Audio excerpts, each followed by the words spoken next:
kala tuucan oo wanaagsan daawadayaal halkan waa garoonka injineer Riso Studio dhaca degmada Cabdicasiis ee gobolka Banaadir waxaana maqaadi doonaa ciyaarta weyn ee u dhaxaysa kooxaha kubadda cagta ee Midnimo Football Club iyo kooxda gaadiidka garsoorka kaliya sarigalay dhowr sugay Igaso Vicente ayaa taagan kaasoo kooxdan dib ugu soo laabtay سوالبي عطب قرصور عمر عبد القادر عرتن سيرقو وكدواجي باسك شاني أفرتن كدقيقة غيت كوادي عيارتا عياريان كلمبر كوي لباتنات يا غاتي لاعب كلو مقاعو محمد عياريان كلمبر كوي لباتنات يا كوبدان غاتي أسقا كاتمية عياريان محمد حامس محمد عياريان كيا وقت كانوا تاين عياريان محمد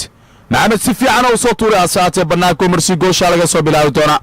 مركل عوالا سو سارقت كده عتالا نذير ساعب كيسو كبدي وكسواري إيكاسو في سانتو بناكو مرسي سفي عنا وقود أحغاتي عياريان إيكاسو في سانتو لاعب كليرادو لمبر كتبناتي كوبدا عكتي قاديتكا باسو كرينو كلاش كاوا ساعب كيسو لسو عياري والله صود عليكم بتي يا سلام جول عياريان كلهم يعاو ستيفن يا وقطن بيتي وني العيار تقري جولي وعبي عيارتين غدا وديال عياريان كلمبرك سغالات كوعد كوبدا عكتا كاديدك يا وكانك كوعدي سوديبي اتيكا ستيفن عياريان كلمبرك سغالات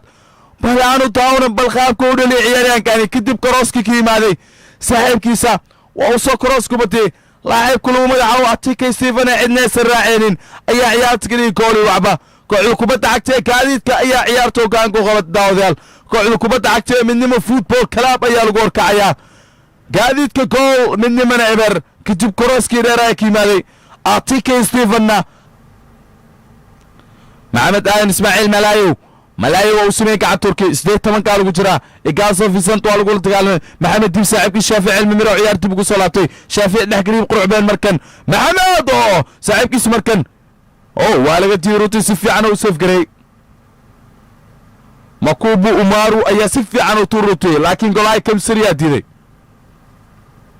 si fiican oo ruuti galabtay dadaalaya Golay Kamsari balaanu taawno qaabkii kubadaan loogu turay Shaafici Cilmi Mir ayaana kubadaan ka soo shaqeeyay markii hore asiga lagu dhuftay saaxiibkiisa kubadaan oo dib ugu soo celiyay ciyaaryahanka lagu magacaabo Makubu Umaru عبد الغليف وكسو صار كوعديسا مطوف ويركوك سعر عبد السلام غليف احمد دايا مصر دايا واسوقل عبد السلام زيت بكو سوقل بناكو سوري يا سلام جول نيكولاس كاوا يا عيار تقريقي لبا جولي وعبا يو كريقي نيكولاس كاوا كدب مركيو كسو شقي عبد السلام غليف احمد دايا بلانو داونو قابكو عياريانكا كوبادو كيسو شقيا عبد السلام غليف احمد دايا لوتو بدايو كسو قاتي بناكو سوريغي صاحبكي ساتيكا ستيفن يا وتاغي وعلى فساع مركن عياريان باكارو سفي عنا وسطوري كولاي كمسري اتيدي سي قروح بينو روتيو وقبسدي كولاي كمسري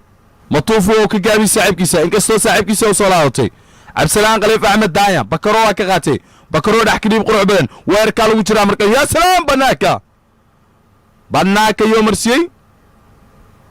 اسكو داي كلا دوان اي سمينيان كوخ كوبدا عagta Midnimo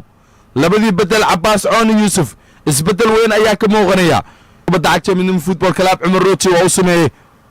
saddex kamid ayaa bacda 5 daqiiqo dheeri ciyaartu loo daray يا سلام Igaso Vicente gool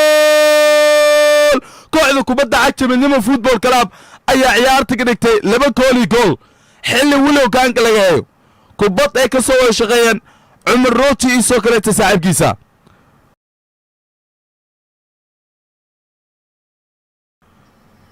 shati daqiiqo dheer ciyaartu lagu daray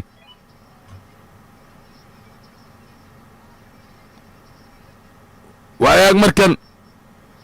Jaamac Bilal وعليه غاتي بلال عبد الغليف هناك يكو بتاني وبعدين